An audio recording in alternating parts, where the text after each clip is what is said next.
젊어 보이려 하지 말고 젊게 살라, 젊어 보이려 하지 말고 젊게 살라라는 제목으로 하나님 말씀 증거하도록 하겠습니다. 예수님은 칭찬과 격려의 달인 되십니다. 그 성령의 사람도 특징이 뭐냐면 이게 성령 충만하지 않습니까? 그러면 칭찬과 격려 잘합니다. 사람을 밝게 만들고 힘을 주고 그렇다는 거예요. 마귀의 특징이 있다 그랬죠. 마귀는 죽이려 오는 거고, 요한복음 8장 44절에 나오잖아요. 또 하나는 거짓말쟁이라고. 근데 성령의 사람의 특징이 뭐냐면 생명을 얻게 하고 더 풍성히 얻게 한다고요. 생명을 얻게 하고 힘을 준다는 것입니다. 그래서 그러라 하면 힘을 줘요. 그러니까 여러분들 예수 좀 오래 믿다 보면요, 이렇게 척 보면 알아요. 이렇게 느껴보면 뭘 굳이 여러 가지 살필 것도 없고.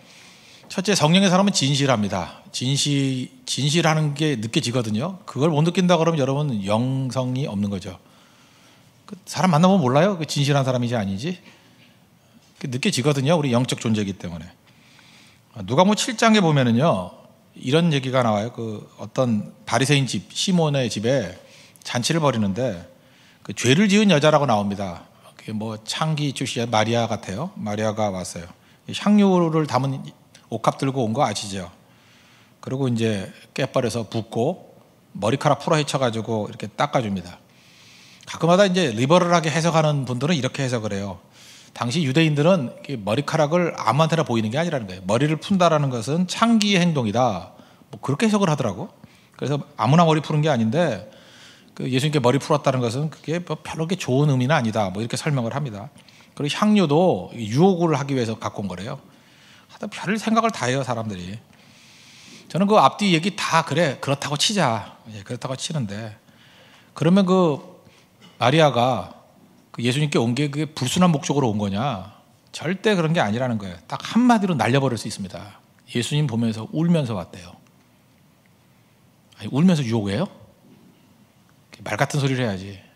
그 마리아가 울면서, 감격 속에 울면서 향유 붓고 머리카락으로 닦았다. 그럼 머리카락 닦고 향유 붓는 거는 그건 부수적인 일 아니에요? 문제는 뭐예요? 그의 마음 가운데 통곡이 있었어요. 감사의 눈물이 있었다고. 진실 아니에요, 진실? 그러니까 여러분들 그 진실을 보는 눈이 있어야 돼요. 근데 가짜들은요, 진실은 싹 외면해버리고 엉뚱한 거 갖고 말장난 해. 그렇게 하는 걸 보면서 느끼는 게 뭐냐면 저건 가짜구나. 그걸 보는 눈이 있어야 돼요. 근데 참 우리 미숙해가지고 그런 것들을 모르고 속지요. 그래서 선동에 속아 넘어가면 안 되고 언제나 이런 말도 안 되는 얘기들을 볼 때 마리아의 눈물을 봐라. 그 눈물은 진정성이 있는 거 아니냐. 그런 거죠. 예수님 그 나사로 죽었을 때 가가지고 우셨죠. 예수님 다 하셨어요. 나사로가 자고 있다, 죽은 거 아니다. 사랑할 것도 다 하셨어요. 근데 진정한 사랑은요, 눈물이 있어요. 눈물이 언제 사라지느냐? 예를 들어서 하나님의 성령께서 우리에게 어떤 죄에 대한 민감성을 주셔요. 근데 그걸 자꾸만 무시하고 죄짓고 자꾸만 죄를 무시하죠. 그러면 나타나는 현상이 뭐냐면 눈물이 말라요. 옛날에는 찬송 한 번만 불러도 눈물이 주르르 나고 기도 한 5분만 해도 뜨거움이 있었는데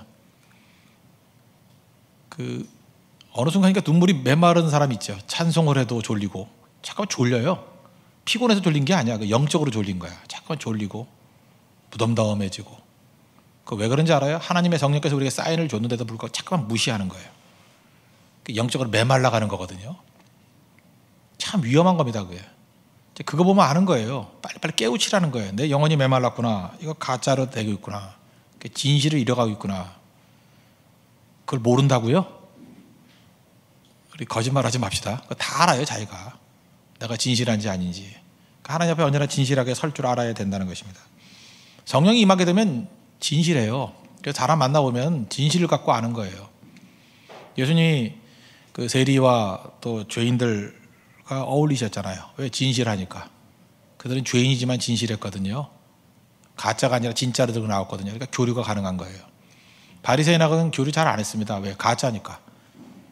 가짜는 쇼하고 있잖아요. 가짜하고 어떻게 교류를 하겠어요? 우리가 바리새인 되라 그 얘기가 아니고 잘난 모습으로 살라 그 얘기 요구한 적 없잖아요.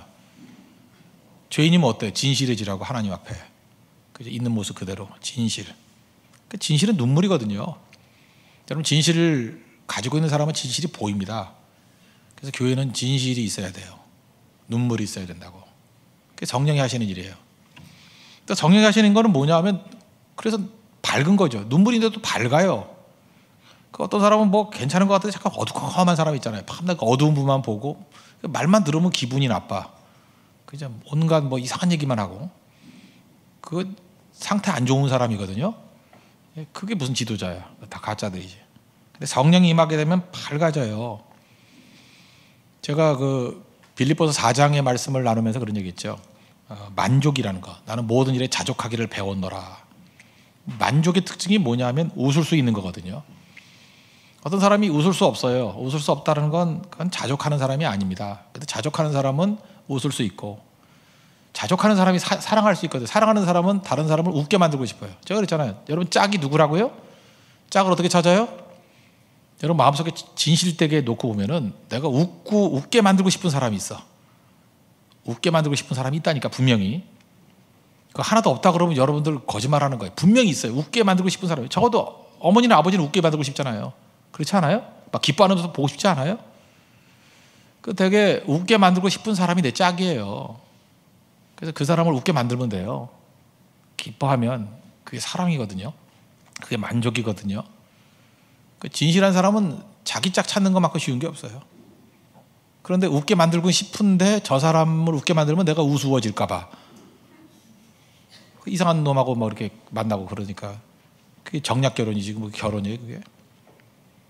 여러분들이 어떤 거 내가 아무리 희생해도 희생같이 안 느껴지고 기쁨이 오는 사람이 있어요. 그 사람이 그냥 싹 한번 미소만 지어도 너무너무 기쁘고 그런 사람이 있다니까. 하나님 그렇게 우리에게 만들어줬어요. 그거 하는 거예요. 그게 뭐가 힘들어요. 그러니까 진실을 잃어버리니까 세상에서 제일 쉬운 일도 제일 어려운 일이 되더라는 거예요. 그 진실을 배우면요 성령께서 우리에게 좀 밝음을 줘서 항상 그 사람의 힘을 주게 만들어야 돼요. 그게 칭찬과 격려거든요. 그래서 칭찬과 격려의 영성이 우리 가운데 충만하게 되어 있다는 것입니다. 오늘 그걸 깨우치자는 거예요. 사실은 이게 가장 근본적인 일인데 이걸 놓치고 있어요. 그럼 칭찬의 영성이 있기 위해서 필요한 게 뭐냐면 첫째 눈이고요. 장점 보는 눈이 있어야 되고 두 번째는 해석이에요. 이걸 갖다가 뭐 귀납법으로 얘기한다면 관찰, 해석 뭐 이렇게도 해석할 수 있어요. 관찰, 해석, 적용은 테크닉이라고. 근데 저는 관찰, 적용, 관찰, 해석, 적용 이렇게 말하고 싶지 않아요. 저는 별로 귀납법 좋아하지 않으니까. 눈과 해석과 칭찬하는 테크닉, 그게 적용이죠. 실제로 할 수 있는 것. 이 세 가지가 꼭 있어야 된다고 생각합니다. 이 개념이 복잡한 사람은 귀납법의 3대 원리, 관찰, 해석, 적용으로 해도 됩니다.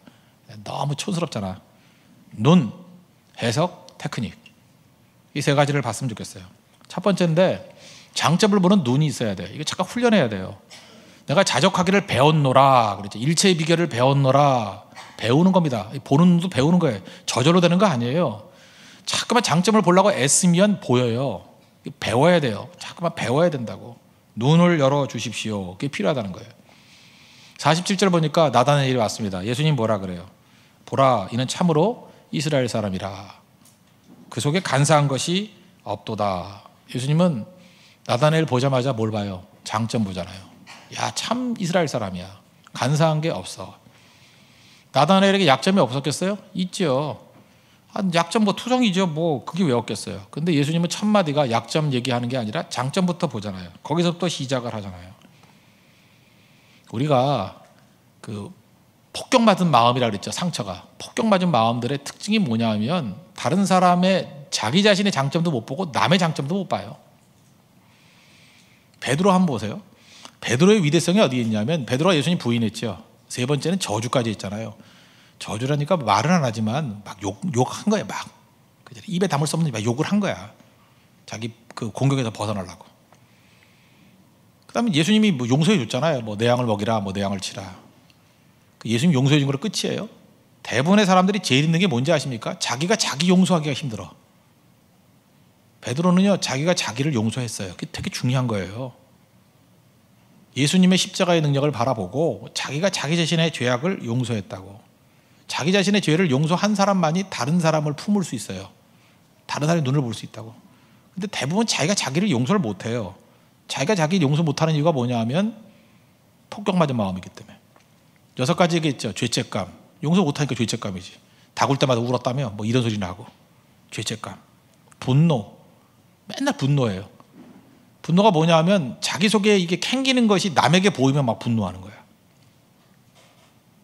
그거 알아요? 딸이, 내가 아는 어떤 장로님이 계셔요. 딸이 굉장히 그 율법주의자예요. 바리새주의예요. 자부심이 있어요. 우리 가정은 말씀대로 살아가는 가정이야. 근데 그 딸이 나가가지고 어떤 엉뚱한 놈하고 애를 낳네. 그걸 용납을 못하는 거예요. 그래도 사랑하는 딸이니까 어떻게든 뭐 넘어가죠. 덮고 넘어가죠. 근데 이분이 그게 다 풀리지가 않은 거야. 그 다음부터 교회 안에서 조금만 도덕적인 문제가 있는 여자들 보이면 못 살게 구는 거예요. 죽이겠다, 살리겠다. 저는 알아요. 왜 그러는지. 딸에 대한 분노예요. 딸에 대한 분노를 딸에게 다 풀 수는 없어. 그러니까 엉뚱한 대상을 놓고 푸는 거야. 병든 겁니다. 그 정상 아니에요, 그거. 하나님 앞에서 용서 못한 거예요. 해결이 안 되는 거예요. 해결하니까 그러죠. 그러니까 항상 삐딱하게 나가요. 열등감, 두려움. 또 하나, 그저 이렇게 마음의 상처, 거절감, 뭐 이런 것들. 항상 이런 식으로 한다. 그러니까 눈이 삐뚤어진 거예요. 눈이 삐뚤어진 거예요. 여러분, 자기 자신을 용서하고 십자가 앞에 나아가야 비로소 다른 사람을 기뻐할 수 있어요. 즐거워할 수 있다고. 로마서 12장에 나오죠. 즐거워하는 자들과 함께 즐거워하고 슬퍼하는 자들과 함께 울라. 그게 안 되면 이렇게 삐딱해지면 기뻐할 수가 없다니까요. 다른 사람의 장점을 놓고 기뻐할 수가 없어요. 그러니까 보이질 않는 거죠. 사울을 한번 예를 들을까요? 골리앗이라는 거인이 나타났습니다. 뭐 성경엔 자세히 안 했지만 하나님을 막 욕했다 그러잖아요. 하나님 막 욕을 한다고. 그러면은 사울왕이 나서야 될 거 아니에요. 목숨을 걸고라도.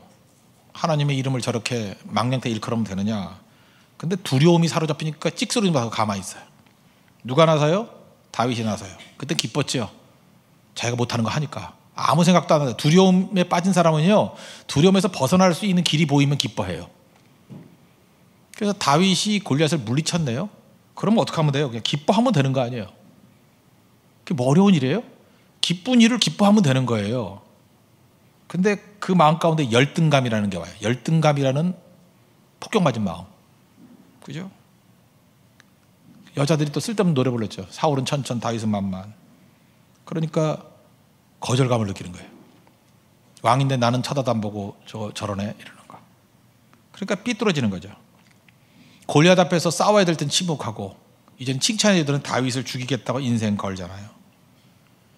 여러분, 사울이 저 멀리 있는 얘기입니까? 우리 안 그래요? 여러분이 이제까지 했던 말과 행동들을 보세요. 그 뿌리가 정당했어요? 정당했냐고. 사실은 시기심 아니었어요? 꼴 보기 싫은 애인데 누가 알아서 욕을 해주네. 그러니까 슬슬 맞장구 쳐주지 않았어요? 사울하고 다를 게 뭐가 있어? 똑같은 거지. 요즘에 어떤 그 커플이 결혼한다 그래요. 그럼 이게 축하를 해주는 분위기인데 생각보다 조용해. 나만 혼자 기뻐. 나머지 조용한 밥만 먹고. 그래서 그냥 갔어요. 그러면서 느낀 게 뭐냐면 별로 좋은 공동체 같이 못 됐구나, 그런 생각을 하셨어요. 물론 자기도 힘들겠죠. 그러나 그거 시정하지 않으면요, 여러분들 눈 안 열려요. 같이 기뻐해 주는 것들을 해야 돼요. 그래야 내게도 기쁜 일이 생기지. 우리 공동체라며요. 믿음의 형제 자매들이라며. 가족끼리도 그런 일이 벌어지면 그게 좋은 가정이라고 얘기할 수 있겠습니까? 그러니까 눈이 다치는 거예요, 자꾸만. 장점을 보는 눈은요, 배워야 됩니다. 자꾸만 훈련해야 되고. 병적으로 쓰임받으면 안 돼요. 우리는 알게 모르게 사울이 되기를 원하는 사람은 아무도 없는데 실제로 살기는 사울같이 다 살아요. 다 사울에 다 사울. 그러면서 사울이라고 그러기 뭐하니까 탐나 그래요. 그래도 인간이 어쩔 수 있어. 인간적이야 뭐 이러고. 그래, 인간적이에요. 그러나 사울이에요. 성경은 우리에게 말하고 있습니다. 다윗같이 살라고. 그렇게 살면 안 되는 거죠. 어떤 사람에게 벌 주면 안 됩니다. 벌 주기 이전에 시간을 줘야 돼요. 기회를 줘야 돼요. 누가 벌 주래요? 시간을 줘야지. 그죠? 이보 휴전성가대 정말 우리를 불안하게 만들어요. 그래서 내가 웬만해서는 그 찬양 들으면서 기도를 안 하는데 계속 기도를 해요. 주님, 시간을 주잖아요. 1년이 지나도 저런 식으로 하면 전 이방인이에요. 저는 악한 자들이에요. 1년이 지나도 저러면 용서하면 안 돼. 저건 정말로 저건 십자가에 달든지 아니면 굶기든지. 근데 지금은 과정이잖아요. 과정이고 여러 가지 시도하잖아요. 화려한 시도를 막 하잖아요. 그죠? 되지도 않는 일들을 막 하잖아요. 자기 능력이 뭔지도 모르고 막 하잖아요.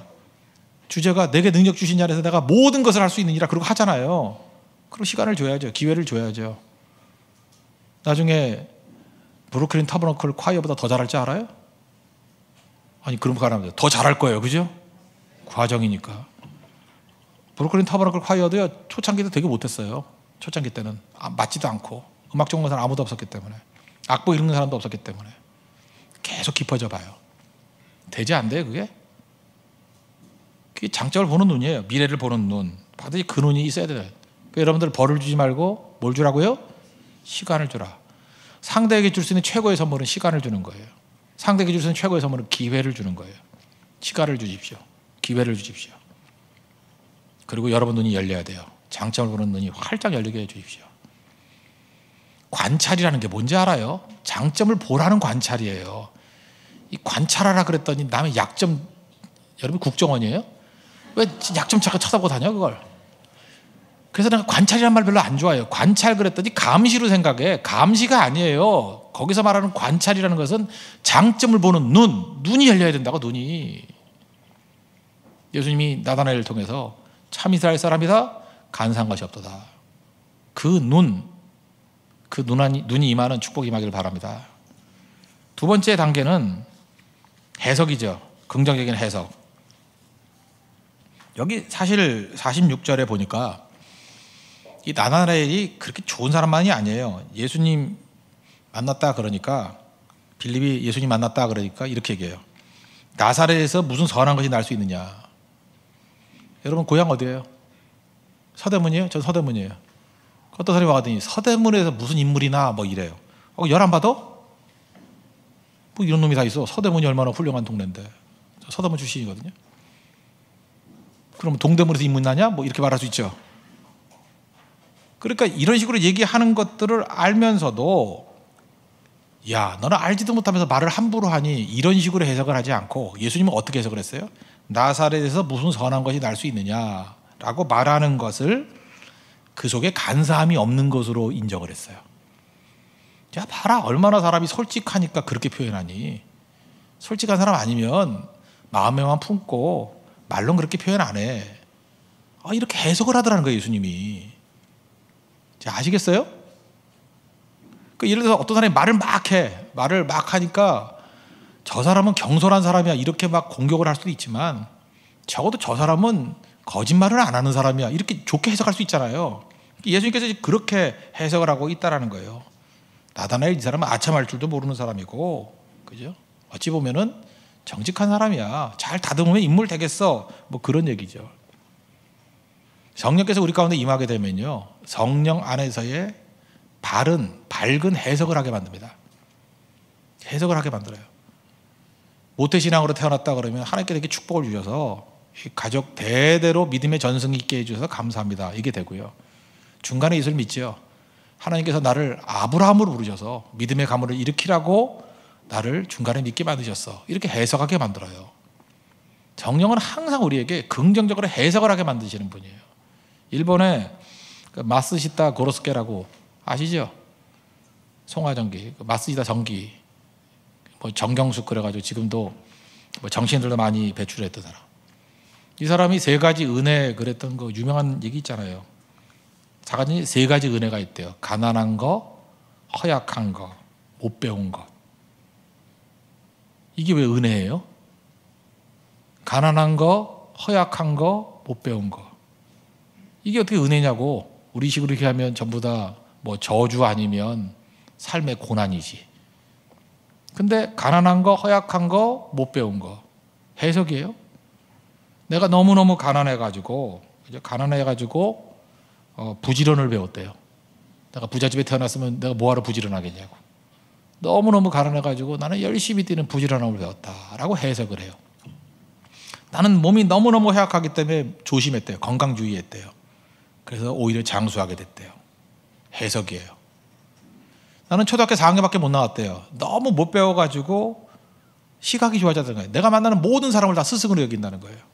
그래서 나는 다 배우게 되었다. 이게 내겐 은혜다. 아시겠어요? 이게 해석이라고, 해석. 제너럴 일렉트릭의 제게 웰치 어머니, 제게 웰치가 어렸을 때 말 더듬었다 그랬죠. 그 어머니 해석을 한번 보세요. 너는 말을 더듬는 게 아니고 생각이 너무 빠른 거야. 혀가 생각을 못 쫓아가. 그러니까 제게 웰치는 그걸 믿었잖아요. 나는 머리가 너무 좋아서 말을 더듬는 거야. 말 더듬는다고 생각하는 거죠. 혀가 못 쫓아가.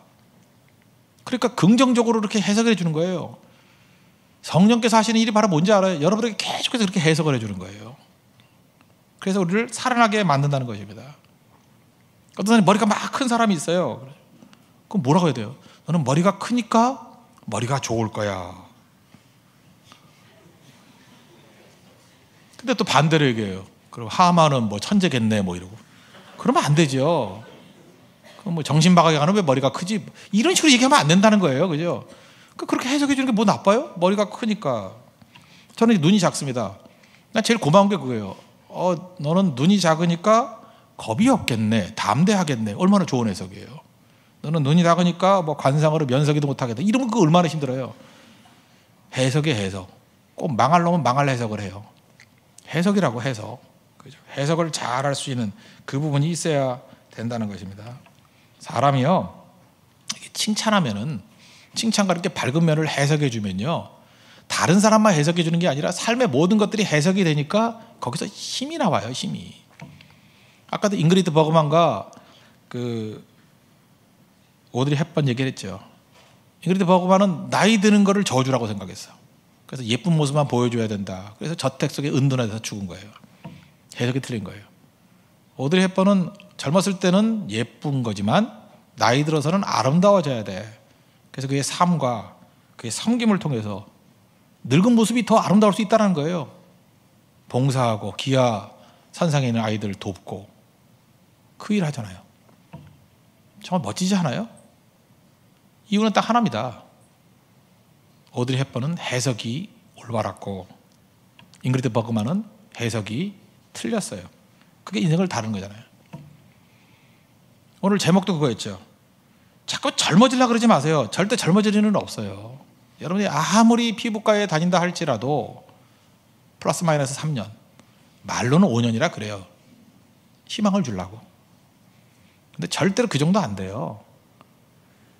여러분 관리를 잘하면 그냥 관리 잘한 35이고요. 관리를 안 하면 관리 안 한 35이에요. 거의 비슷비슷해요. 별 차이 없다고. 45도 똑같고. 젊어지려고 하는 거는 사실 소득이 별로 없어요. 그렇지만 젊게 사는 거는 아무 문제 없어요. 그죠? 오드리 헵번은 젊어지려고 그러지 않고 젊게 살았어요. 나이 들어서도 젊게 살았어요. 오드리 헵번이 하는 모든 일들은 우리나라 그 봉사단이 하는 그 20대들이 주로 하는 일들을 하고 다녔어요. 오드리 헵번을 누가 할머니라 그래요. 그는 젊은 여인이었어요. 젊게 살았기 때문에. 젊게 사십시오. 젊은이들이 하는 일이 뭔지 알아요? 찬양 열심히 합니다. 철야기도 열심히 합니다. 새벽에 나와서 부르짖습니다. 새벽 이슬 같은 젊은이들이 나옵니다. 젊게 살면 돼요. 젊이 되려고 그러지 말고, 젊어지려고 하지 말고. 해석이에요, 해석. 여러분, 해석의 능력이 여러분의 인생을 바꾸는 그런 놀라운 능력이 되길 바랍니다. 마지막 세 번째 테크닉인데, 이렇게 설교 길게 하지 내가. 테크닉은 테크닉이니까 알아서 하세요. 알아서 해야지 뭐 어떡하겠어요. 뭐 몇 가지 된다면 구체적으로 하십시오. 주로 잠깐만 설명할게요. 이건 뭐 이거 하려고 그러면 지금 이 분량에 똑같은 분량을 더 해야 되는데, 예를 들어서 뭐 이렇게 두리뭉실 너는 좋은 사람이야, 이게 무슨 칭찬과 격려예요. 그거보다는 구체적인 사안, 이러이러한 것을 한 거 보니까 참 너는 칭찬받을 만해, 이렇게 구체적으로 설명해 주는 게 되게 중요하다는 것입니다. 여자는 잘 모르겠어요. 남자들은요, 일에 관해서 칭찬해 줄 때 제일 힘을 얻어요. 너는 이러이러한 일을 잘하는 거 보니까 정말 믿음직해. 여자들은 여자 수준에서 칭찬하면 안 됩니다. 남자에서 칭찬해야 돼요. 여자들은 잘 모르겠어요. 내가 느낌인데, 이건 확신이 아니고 느낌이에요. 변화를 잘 감지하면 되게 좋아하더라고. 살 빠졌네 뭐 이러고, 뭐 머리 바뀌었네, 뭐 옷이 바뀌었네, 뭐 이런 거. 남자는 변화를 감지하면 아무 감동이 없어요. 변했나? 자기도 몰라. 변했나? 잘못 입고 왔어? 이래요. 예. 근데 여자분들이 착각을 하는 게 뭐냐면 저 목사한테도 그래요. 아, 목사님 오늘 셔츠가 예뻐요. 넥타이가 예뻐요. 그런 기쁠지 알죠. 아무 감동이 없고 내가 이거 기생 오래비가 돼가고 있나 이런 느낌이 있어요. 그래서 이제 바꿔주지 말아야지 이런 느낌이 있어요. 그죠? 잠깐만 이러다가 내가 잠깐만 이게 수준이 격화되겠다, 저하되겠다 이런 느낌이 있어요. 남자는 그런 거 갖고 하나도 안 좋아해요. 그 여자들은 자기가 좋아하는 거 갖고 얘기해요. 그래서 그렇게 얘기하는 걸 보면서 내가 아는 거예요. 남자는 일이에요. 일, 사명, 그죠? 그거를 잘 한다는 거에 대한 이야기를 해줘야 된다는 것입니다. 그리고 또 하나는 칭찬이라는 건요, 그 사람이 원하는 것들의 인정이에요. 제가 일부러 이거 하나 들고 나왔는데, 제가 오늘 생일인 거 아시죠? 그래서 누가 이렇게 편지를 줘서, 이런 걸 무슨 종이라 그래요? 천인데, 이게 기름종이 같기도 하고, 기름종이는 아니에요. 이게 천이야. 이게 청첩장 중간에 들어가는 것 같은 거, 이거 뭐라 그래요? 네? 한지는 절대로 아니에요. 이게 무슨 한지야? 심지?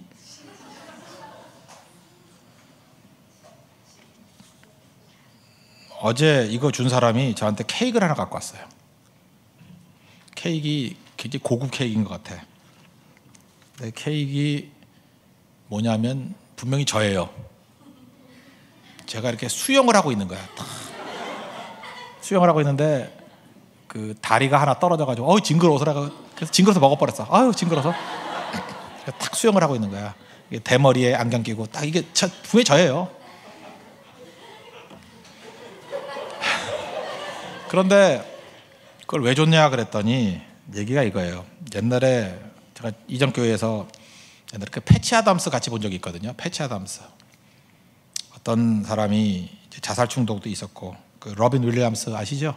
로빈 윌리엄스가 나오는데 자살 충동도 있고 막 그랬는데 이제 소망을 가는 거죠. 다른 사람을 이제 살려주는 일을 해야겠다. 이제 의사가 돼요. 그래서 의대 3학년인데도 불구하고 이렇게 진료를 하는가 봐요.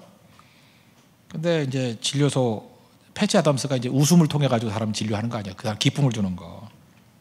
근데 어떤 할머니가 꿈이 뭐냐 그랬더니 그 할머니가 큰 욕조에 스파게티를 가득 넣어놓고 거기서 수영하는 거라고. 그래서 패치 아담스가 진짜 그렇게 해요. 거기다가 스파게티를 집어넣고 나도 하고 싶네. 거기서 이렇게 할머니가 너무너무 좋아해요. 그 할머니는 아마 그걸 통해서 치유받았을 가능성이 커요. 사람은요, 자기가 이렇게 원하는 것들에 대해서 생각지도 않았을 때 이렇게 채워졌을 때 오는 그 기쁨이 뭘 회복하게 만드는 힘이 있어. 제가 볼 때 이거 좋은 의사예요. 근데 저는 이제 옛날에 제 또래 때는 이제 가난하게 살았으니까 제가 설교 중에 한번 그랬대요. 나는 초콜릿이 너무 좋아서 옛날에 가나 초콜릿 이런 거 있거든. 너무 얇았어. 그리고 자를 때 싸움이 벌어지거든요. 그래서 꼭 줄잘 갖다 대고 칼로 잘라가지고 조금 더 묻은 거를 먹는 게 분쟁의 씨앗이었거든. 다 그렇게 먹었다고요. 그래서 제 꿈이 뭐였냐면은 초콜릿 통에 빠져서 수영하는 거. 그걸 형상화시켰대.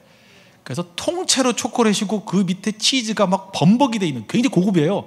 치즈 덩어리에 내가 제일 좋아하는 치즈, 이리 치즈 저리 치즈, 위에는 그냥 걸쭉한 그 초콜릿. 거기서 내가 수영을 하고 있어요. 와, 어저께 진짜 행복했어요. 정말 행복했어. 치유가 되는 것 같더라고. 그러면서 목사님도 그러기를 원한다 그러면서 이렇게 줬는데 되게 좋았어요. 테크닉 얘기하는 거 바로 이런 거예요. 이렇게 하면 돼요. 그 사람 속에 들어가서 그 사람이 지나가는 투로 얘기했던 거, 그게 자기가 이루지 못하는 꿈이 있거든. 스스로 하기에 너무 민망한 꿈. 근데 그게 어느 순간에 탁 이루어졌을 때 진짜 그 무슨 뭐 묵혀있던 것들이 풀리는 것 같고 무슨 치유되는 느낌을 받았어요. 제가 한 가지 예를 든 거예요. 우리 각자 그래서 어떤 사람에게 격려의 테크닉을 갖는다는 것은 굉장히 깊은 사랑이 있지 않냐고는 안 되는 것 같아요. 그 사람이 살아나고 힘을 얻고 일어서기를 원하는 마음이 있다 그러면 길은 보입니다. 눈이 열려요. 저도 지금 빚진 마음이거든요. 이제 빚졌어요. 그래서 이 사람한테 갚지는 않을 거고 절대 안 갚을 거예요. 이 사람한테 절대 안 갚고 나도 다른 사람들에게 이런 기쁨을 줘야지. 나는 하나 받았으니까 적어도 10배는 갚아야지. 그런 빚진 마음이 있어요. 그게 성령의 사람이 걸어가는 길이라는 것입니다.